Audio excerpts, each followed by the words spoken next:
আউযুবিল্লাহি মিনাশ শাইতানির রাজিম। বিসমিল্লাহির রহমানির রহিম।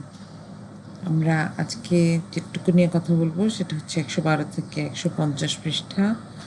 এখানে আছে দাওয়াতের ৩য় পর্যায়, আবিসিনিয়ায় ১ম হিজরত এবং আবিসিনিয়ায় ২য় হিজরত। তো দাওয়াতের ৩য় পর্যায়ের মানে হচ্ছে যেই সময়টাতে আসলে অনেক বেশি নির্যাতন শুরু হয়ে গেছিল এবং প্রথমত দাওয়াত ছিল গোপনে। তো তখন স্বভাবতই রিস্ক ছিল, কিন্তু আস্তে আস্তে দেখা গেল যে মানুষ একটু জানলো, কেউ কেউ একটু কৌতূহলী হচ্ছিল, কেউ কেউ জেনে শুনে দূরে থাকছিল। সেই সময়টাতে আমরা বলছিলাম যে ২য় পর্যায়।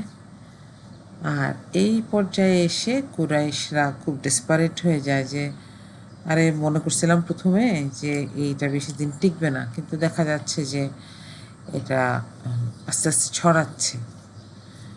তো কিভাবে অন্যায় অত্যাচার হয় আমরা কতগুলা নাম জানি। বিলাল, আম্মার ইবনে ইয়াসির। বিএমএস এটা নবুয়তের কোন কোন বছরে একটু বলা যাবে আচ্ছা, আনুমানিক? আমরা যদি মক্কার জীবনটাকে ১৩ বছরে ভাগ করি, জি তাহলে মোটামুটি প্রাথমিক সময় ছিল প্রথম ৩ বছর। জি। এরপরে দ্বিতীয় পর্যায়টা ছিল মোটামুটি ৫ বছরের মতন। যে শেষের 5 বছরে এটা। জি, আর এটা হচ্ছে শেষের ৫ বছরের মতন। হুম, তো বিলাল, তারপরে আম্মার বিন ইয়াসির, তাদের নির্যাতনগুলো তো আমরা জানতাম। এটা ছিল দাস শ্রেণীর মুসলমানদের উপরে নির্যাতন। এটা শুরু থেকেই কিছু কিছু ছিল, কিন্তু এই পর্যায়ে এসে অনেক বেশি ডেসপারেট হয়ে যায়। হ্যাঁ, এবং এমনভাবে নির্যাতন করা হইতো যে যেন হয় ফিরে আসবে, বা হয় ইসলাম ত্যাগ করবে, অথবা মারা যাবে, এরকম একটা ব্যাপার ছিল। সুতরাং ওই যে প্রথমে তো ভয় দেখানো বা শাস্তি দেওয়া এরকম কোনো ব্যাপার না। এখানে যারা নির্যাতন করছিল তারা ডেসপারেট হয়ে গেছিলো, কারণ এটা একটা ইগোর ব্যাপার হয়ে গেছিল যে এরা এমন একটা নতুন ধর্ম শুধু বলেই নাই, আস্তে আস্তে করেও দেখাচ্ছে। তাহলে তো এটা সিরিয়াস। শুরুতে এটা পাগলামি ছিল, হয়তো বা কেউ কেউ বলতো যে এটা পাগলের কাণ্ড, কিন্তু সময় দেখা গেল যে আস্তে আস্তে সিরিয়াস হতে শুরু করছে। এরপরে তখন কুরাইশরা কি করে, আবু তালিব যেহেতু রসুল সাল্লাল্লাহু আলাইহি ওয়াসাল্লামের গার্ডিয়ান ছিলেন, ওনার কাছে আসে। এটা বেশ কয়েকবার আসে। প্রথমভাবে এসে বলে যে আপনার ভাতিজা আমাদের দেবতাদেরকে অবমাননা করছে, আপনি তাকে একটু বুঝায় দেন। তো আবু তালিব কি করেন, রসুল সাল্লাল্লাহু আলাইহি সাল্লামকে ডাকেন, বলেন যে দেখো ওরা তোমার ব্যাপারে কি বলতে আসছে। আল্লাহ রাসূল তাদেরকে নম্রভাবে জবাব দেন, কিন্তু আবু তালিবও এটাকে জোর দেন নাই। তো এরপরে কিছুদিন পরে এরা আবার আসে। এদের মনে হয় যে না, আমরা অনেক বেশি লুজ দিয়ে ফেলছি। তো এরা আবার আসার পরে তখন কথাবার্তা আরেকটু কড়া ছিল। হ্যাঁ, এবং বলে যে আপনি যদি ওকে না থামান তাহলে ওকে আমাদের হাতে তুলে দেন। হ্যাঁ, তো তখন আবু তালিব কি করেন, মুহাম্মদ সাল্লাল্লাহু আলাইহি সাল্লামকে ডাকেন, কারণ ওনার মাথায় তখন একটা টেনশন আসছিল যে আমি যদি মারা যাই তাহলে তো এরা তো আর গার্ডিয়ানই থাকলো না, তাই না? এরা তো অনেক বেশি ক্ষতি করবে। তো উনি চাচ্ছিলেন যে যেন এই শত্রুতাটা না হয়। তো বললেন যে বাবা তোমরা ওরা তোমার বিরুদ্ধে অনেক রেগে আছে, কি করবা? তখন রসুল সাল্লাল্লাহু আলাইহি সাল্লাম বলেন, তখন এরা একটা প্রস্তাব দিছিল যে আপনার ভাতিজা আসলে কি চায়, ও কি পয়সা চায়, নাকি ও কোনো মেয়েকে বিয়ে করতে চায়, ও আসলে এরকম কেন করতেছে, আমাদেরকে বলেন, তাহলে বলতে বলেন ও কাকে চায়, আমরা ওকে একাধিক ওর যা পছন্দ সবার সাথে বিয়ে করে দেব, আমরা ওকে অনেক টাকা পয়সা দিব। সরি। তো রাসূল সাল্লাল্লাহু আলাইহি সাল্লাম তখন বলেন যে আমরা আল্লাহর শপথ, যদি তারা আমার এক হাতে সূর্য এবং অন্য হাতে চন্দ্রও দেয়, আমি তো বই দাওয়াত ছাড়বো না। তো তারপরেও আবু তালিব কী করেন, একজন আদর্শ অভিভাবকের মতন বলেন যে তোমরা তো শুনলা, আমি তার সাথে আছি। হ্যাঁ, কিন্তু আস্তে আস্তে মনে হচ্ছিল যে আবু তালিব একটু নরম হয়ে যাচ্ছেন, কারণ হচ্ছে তার বয়স হচ্ছিল, তার অসুস্থতা বাড়ছিল। এই সময়ে ওরাও এত বেশি নির্যাতন করা শুরু করে, তখন আবু তালিব কি বলেন যে ঠিক আছে তোমরা থাকো, আমি গেলাম। এটাকে আমরা বয়কটের ঘটনা জানি, এটার ব্যাপারে আমরা পরে জানবো ইনশাআল্লাহ। এর মধ্যে একটা জিনিস যেটা চলমান ছিল সেটা হচ্ছে যে রসুল সাল্লাল্লাহু আলাইহি সাল্লাম ইসলামের দাওয়াত এবং সাহাবীদের শিক্ষার জন্য দারুল আরকাম নামে একটা গোপন কেন্দ্র স্থাপন করেন। এটা ছিল আব্দুল্লাহ ইবনে আরকামের ঘর সাফা পাহাড়ের কাছে। সাফা পাহাড়টা খুব কাছে, তাই না? কাবার উম, হচ্ছিল। এখন তো কাবার ভিতরেই। জি, জি। তো সাহাবীরা সেখানে এসে শিখতেন, এবং এই বিষয়টা আমার কাছে সবসময় খুব সুন্দরও লাগে, আবার অবাকও লাগে যে যেই সময়টা ছিল এরকম যে যেখানে পাবে মেরে ফেলবে এরকম অবস্থা, সেই সময়টাতেও এই যে ক্লাসগুলা, শিক্ষা গ্রহণের পদ্ধতিটা, এটা কিন্তু থেমেছিল না। এবং যারা এখানে এসে পড়তে পারতো না বা শিখতে পারতো না, তাদেরকে রাসূল সাল্লাল্লাহু আলাইহি ওয়াসাল্লাম একজন টিচার অ্যাসাইন করে দিতেন, সে বাসায় গিয়ে পড়াতো, তাই না? এটার একটা প্রমাণ আমরা দেখব। তার আগে আমরা যেটা দেখি, এর মধ্যে হামজা রাদিয়াল্লাহু আনহু ইসলাম গ্রহণ করেন। হামজা ইসলাম গ্রহণের কাহিনীটা খুব চমকপ্রদ, কারণ হচ্ছে উনি নিজেও জানতেন না যে উনি এটা বলে ফেলবেন। হামজা খুব রাগী মানুষ ছিলেন, উনি তো একজন যোদ্ধা ছিলেন আমরা জানি, এবং উনি তলোয়ার হাতে খুব ইনভিনসিবল ছিলেন, যে ওনাকে কেউ হারাইতে পারতো না। তো আরবের যেটা নিয়ম ছিল মক্কার মানুষের, বিশেষ করে কুরাইশদের, যে কোথাও যাওয়ার সময় আবার এসে একটা তওয়াফ করতেন। তো এইরকম একটা সময়ে একটা জায়গা থেকে এসে যেহেতু পরিবেশ পরিস্থিতি ভালো ছিল না, দস্যুরা ছিল, ডাকাত ছিল, তো মানুষ অস্ত্রসজ্জিত হয়েই বের হইতো। তো উনি ওরকম একটা অবস্থায় ঘোড়া এবং তলোয়ার নিয়ে এসে কাবার প্রান্তরে এসে তওয়াফ করছিলেন। তো ওই সময় উনি দেখলেন যে একজনের ওপরে খুব নির্যাতন করা হচ্ছে এবং এমনভাবে মারা হচ্ছে। তখন ওনার খুব রাগ হয়, উনি খুব রাগী মানুষ ছিলেন এমনিতেও।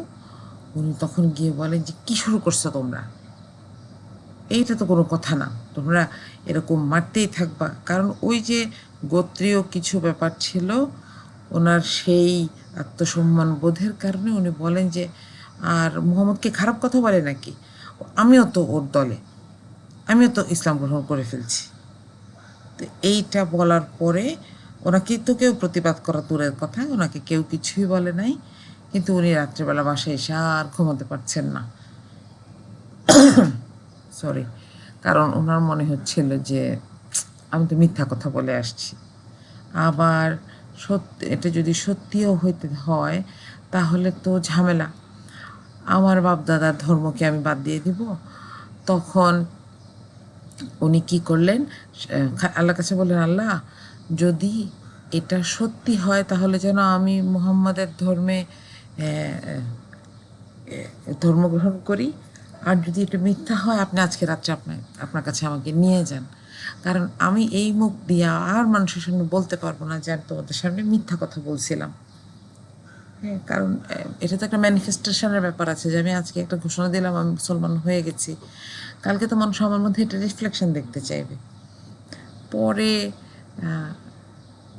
উনি আসলে আল্লাহ ওনাকে নিয়ে যান নাই। সকালবেলা উঠে উনি মুহাম্মদ সাল্লাল্লাহু আলাইহি সাল্লামের কাছে গেলেন এবং বললেন যে ভাতিজা, আমি তো একটা কাজ করে ফেলছি, আমি তো এরকম বলে ফেলছি, কিন্তু আমি তখন মুসলমান হই নাই। তখন রাসূল সাল্লাল্লাহু আলাইহি সাল্লাম তাকে সুন্দর করে ইসলামের ততদিন পর্যন্ত যে বেসিক শিক্ষাটা ছিল সেটা বললেন যে চাচা, এই ধর্মটা হচ্ছে আপনি কারোর সাথে, আল্লাহর সাথে শিরক করবেন না, গরিব দুঃখীকে তাদের হক দিবেন।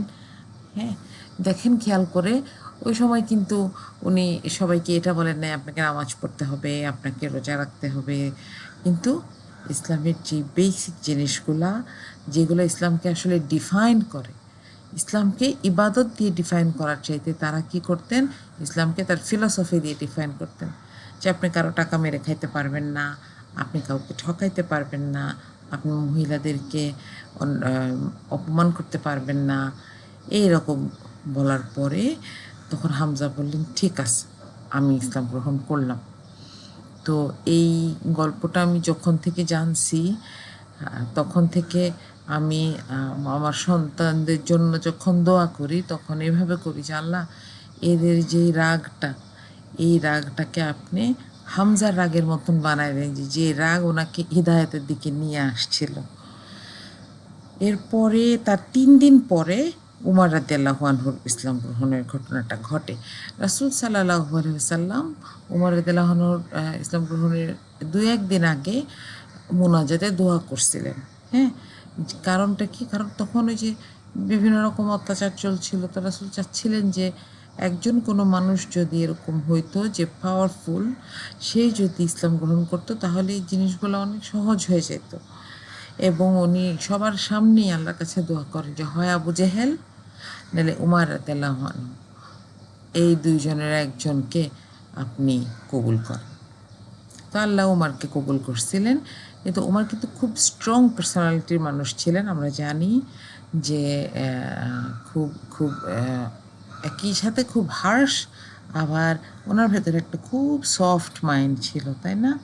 আমরা এটা পরবর্তীতে দেখছি যে যখন আবু বকর উমরকে তার উত্তরসূরি হিসেবে নির্বাচন করলেন, তখন কিন্তু মানুষ বলছিল যে আমিরুল মুমিনিন উমর রাদিয়াল্লাহু, উমর তো অনেক কঠোর।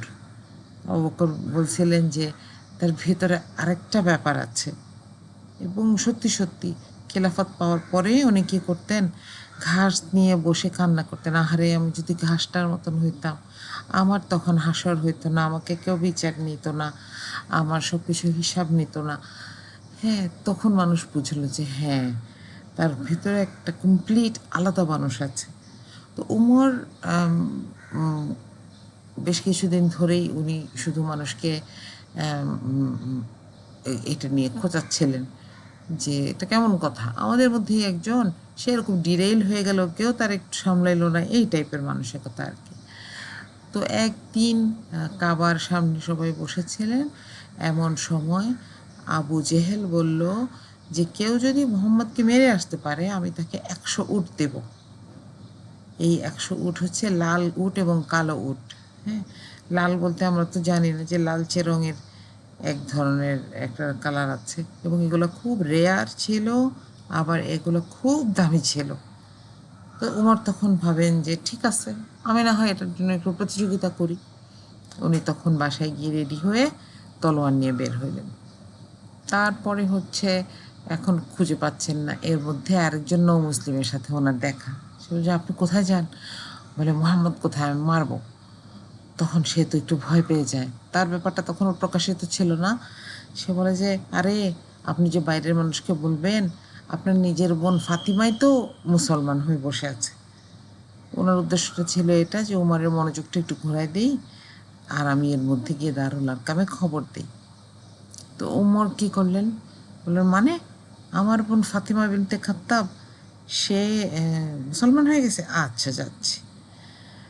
ওখানে গিয়ে ফাতিমার বাসার বাইরে থাকতেই উনি শুনলেন যে ভিতরে কোরআন তেলাওয়াত হচ্ছে।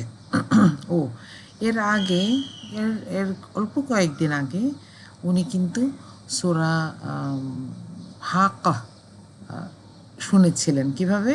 কাবায় রাসূল সাল্লাল্লাহু আলাইহি সাল্লাম রাত্রেবেলা নামাজ পড়ছিলেন, উনি পিছন দিয়ে গিয়ে দেখলেন যে কী রে, কী ব্যাপার, দেখি কি বলে।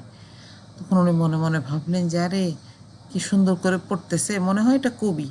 সূরা হাক্কাতে আমরা দেখি যে আল্লাহ জবাব দিচ্ছেন যে মুহাম্মদ কোনো কবি না, তার কথাগুলো কোনো কবির মুখ নিঃসৃত কথা না। তখন আমার ভাবলেন কী ব্যাপার, মুহাম্মদ কি বুঝে গেল নাকি আমি কি ভাবতেছি? ও তাহলে মনে হয় জাদুকর। তখন আবার মুহাম্মদ সাল্লাল্লাহু আলাইহি সাল্লাম তিলাওয়াত করলেন যে না, সে জাদুকরও না। হ্যাঁ, তো এরপরে উমার আর কিছু বলেন নাই, বাসায় চলে গেছেন। তো ওনার ভেতরে একটুখানি ছিল, উনি ওনার বোনের বাসায় গিয়ে দেখলেন ওনারা সূরা তহা পড়ছেন। তখন উনি বললেন যে তোমরা এসব কি, তোমাদের বাসায় কে আছে? তো ওই যে বললাম যে আল্লাহ রাসূল প্রত্যেককে একজন টিচার অ্যাসাইন করে দিতেন। তো ওই বাড়িতে যে সাহাবী তখন পড়াচ্ছিলেন, ওই সাহাবী তো লুকায় গেছেন। উনি বললেন যে আমি কারোর শব্দ শুনছি, তোমাদের ছাড়া আর কারোর শব্দ শুনছি, বের হয়ে আসতে বলো। তো ফাতিমা বলছেন যে না, কেউ নাই, এরকম কেউ নাই, বারবার বলছেন। তখন উনি রাগ করে কি করলেন, ওনার বোনের জামাইকে আঘাত করতে গিয়ে ওনার বোন সামনে এসে দাঁড়াইলো এবং উনি ফাতিমাকে আঘাত করলেন, ফাতিমার মুখ দিয়ে রক্ত পড়া শুরু করলো। তখন ওনার একটু একটু খারাপ লাগছে, আয় হ্যাঁ আমি কী করলাম, আমি কী করতেছি এটা, একটু নড়ে গেছেন। তখন উনি খুব সুন্দর করে বললেন যে আসলে আমি একটু দেখতে চাই তোমরা কী পড়তেছিলে, আমাকে একটু দেখাও। তখন ফাতিমা বললেন যে আপনি একটু গোসল করে আসেন, কারণ আপনি পাক পবিত্র হয়ে না আসলে আপনি তো মুশরিক এবং মূর্তি পূজক, আমরা আপনার হাতে এটা দিতে পারবো না। খেয়াল করেন, একদম প্রাথমিক সময়ে কিন্তু কোরআনের মর্যাদাটার ব্যাপারে প্রত্যেকে কিন্তু ওয়েল টট, ওয়েল ট্রেইনড, তারা জানতেন। তো উমর রাদিয়াল্লাহু আনহু গোসল করে আসেন, এটা হাতে নেন, ওইটুকু অংশ পড়েন সূরা তাহা থেকে। এরপর উনি বলেন যে মুহাম্মদ কোথায়? তখন ওনাকে দারুল আরকামের ওই ঘরটার কথা বলা হয় এবং ওখানে গিয়ে উনি আল্লাহ রাসূলকে বলেন যে আমি মুসলিম হইতে আসছি, আমি আপনাকে মনে প্রাণে বিশ্বাস করি। তো এই হচ্ছে উমরের ঘটনা এবং এইটার জন্য কি চেঞ্জ হয়, প্রকাশ্য দাওয়াতের জন্য মুসলিমদের সাহস বেড়ে যায়। মুসলিমরা কী করেন, কারণ উমর হচ্ছে ইসলাম গ্রহণের সাথে সাথে বলে যে চলেন আমরা এখন কাবায় গিয়ে নামাজ পড়ব। তো তার 3 দিন আগে হামজা মুসলিম হয়েছেন, তাদের সবাইকে নিয়ে উমর এবং হামজা তাদেরকে লিড দিয়ে নিয়ে কাবার চত্বরে যান এবং নামাজ পড়েন এবং উমর ঘোষণা দেন যে কারোর যদি ইচ্ছা করে তার মাকে সন্তান হারা করবা, তার স্ত্রীকে স্বামী হারা করবা, আমাকে এসে প্রতিবাদ করো, আমাকে এসে চেহারাটা দেখাও, আমি মুহাম্মাদের ধর্ম গ্রহণ করেছি। তো কেউ আসে নাই, স্বভাবতই উনি খুব রিনাউন্ড যোদ্ধা ছিলেন। তো এই হচ্ছে দারুল আরকামের ঘটনা। আচ্ছা, এরপরে হিজরত হয়।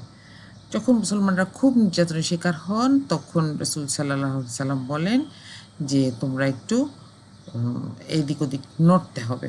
প্রথম স্টেপ হিসেবে আবিসিনিয়ায় চলে যায়।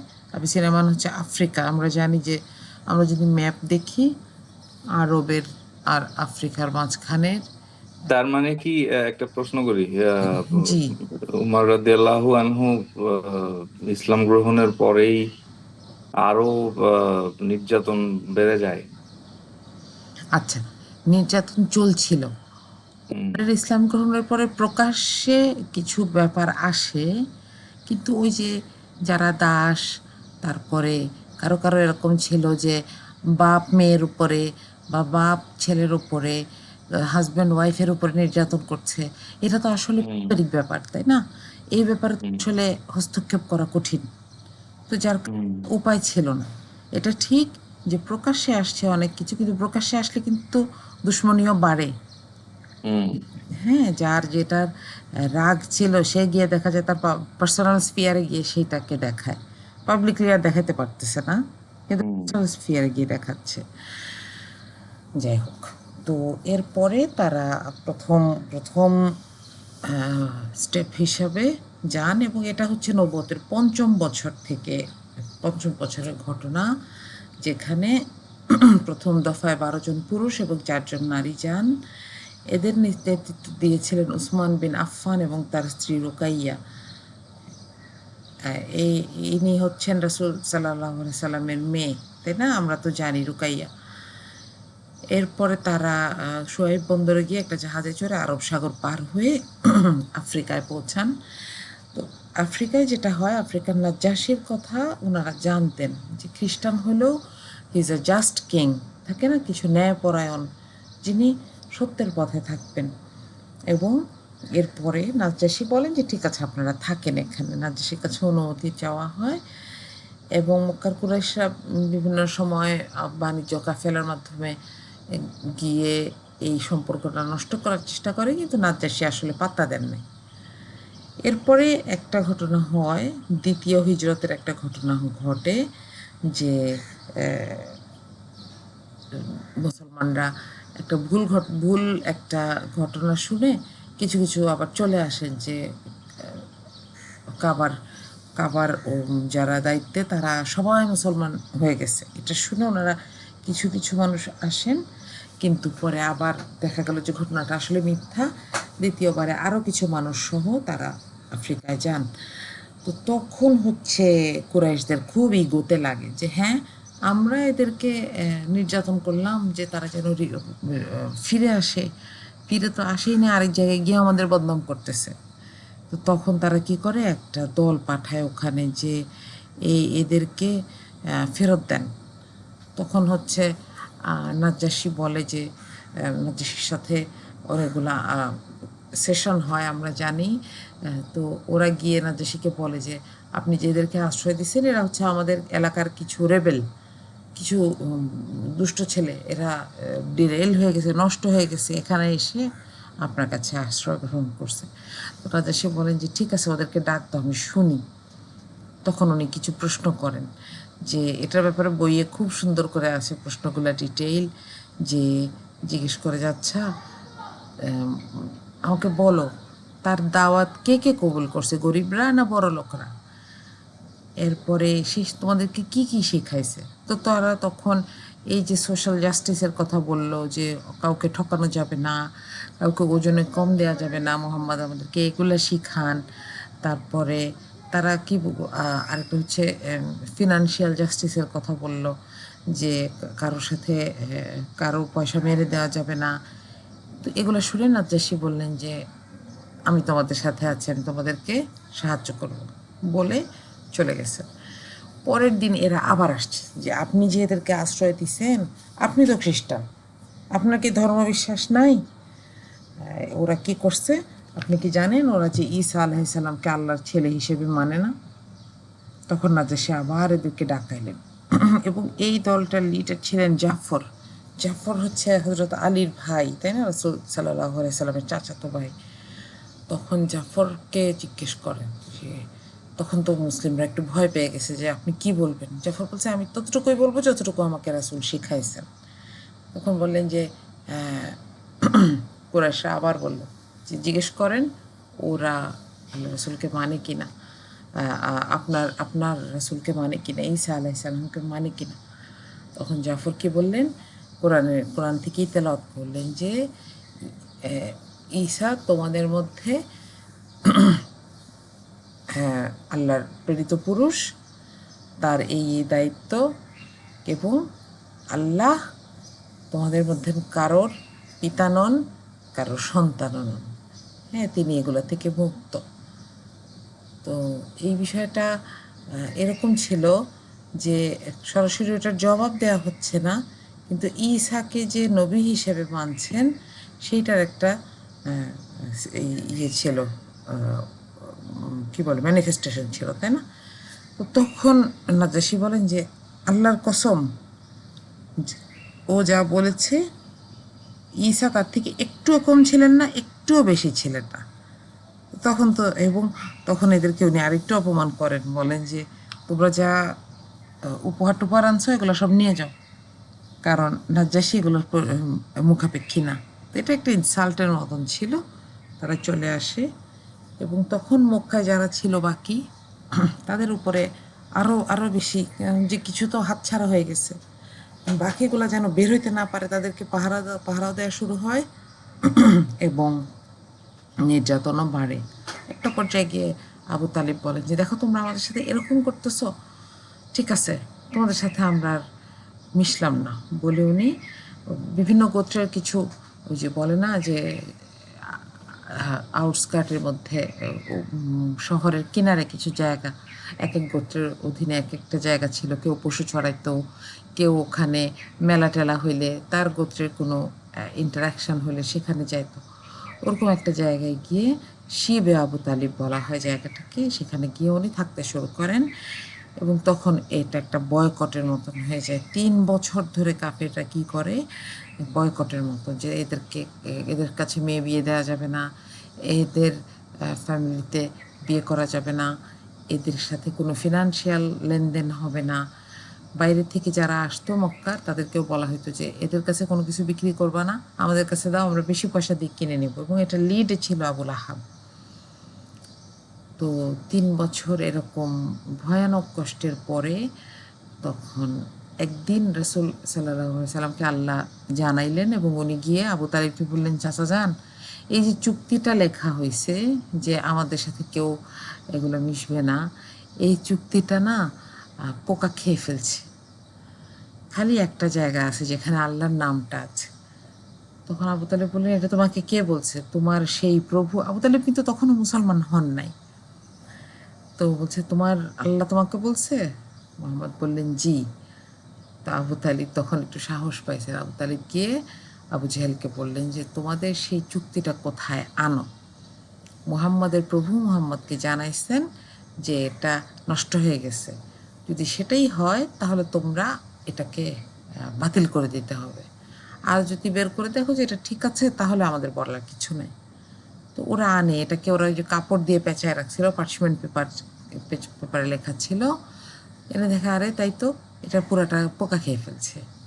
তো এরপরে চুক্তিটাই নাই, তাহলে আর কিসের ভিত্তিতে হবে? তখন ওনারা আবার ঘরে ফিরে আসেন এবং এই সময়টা খুব কঠিন ছিল।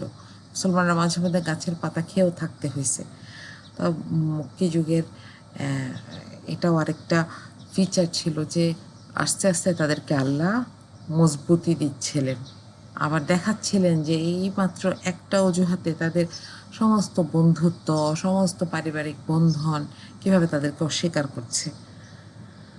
তো এরপরে নাজ্জাশীর কাছে আরেকটা প্রতিনিধি দল পাঠানো হয়, কিন্তু বাই দিস টাইম নাজ্জাশী ইসলাম গ্রহণ করেন। কিন্তু নাজ্জাশী এই ইসলাম গ্রহণের খবরটা চিঠির মাধ্যমে আল্লাহ রাসূল সাল্লাল্লাহু আলাইহি সাল্লামকে জানিয়েছিলেন, কিন্তু তার সময়ের মানুষ জানতো না, আবিসিনিয়ার মানুষ তখনও জানে নাই। তো এইরকম অবস্থায় ওখানে হযরত উম্মে হাবিবার হাজবেন্ড মারা যান, আমরা জানি। তখন রাসূল সাল্লাল্লাহু আলাইহি সাল্লাম তাকে বিয়ের প্রস্তাব দেন চিঠির মাধ্যমে। তখন নাজ্জাশী কী করেন, তার মানে নিজে থেকেই এই মোহরটা উনি পরিশোধ করেন এবং সবাইকে খাওয়ান।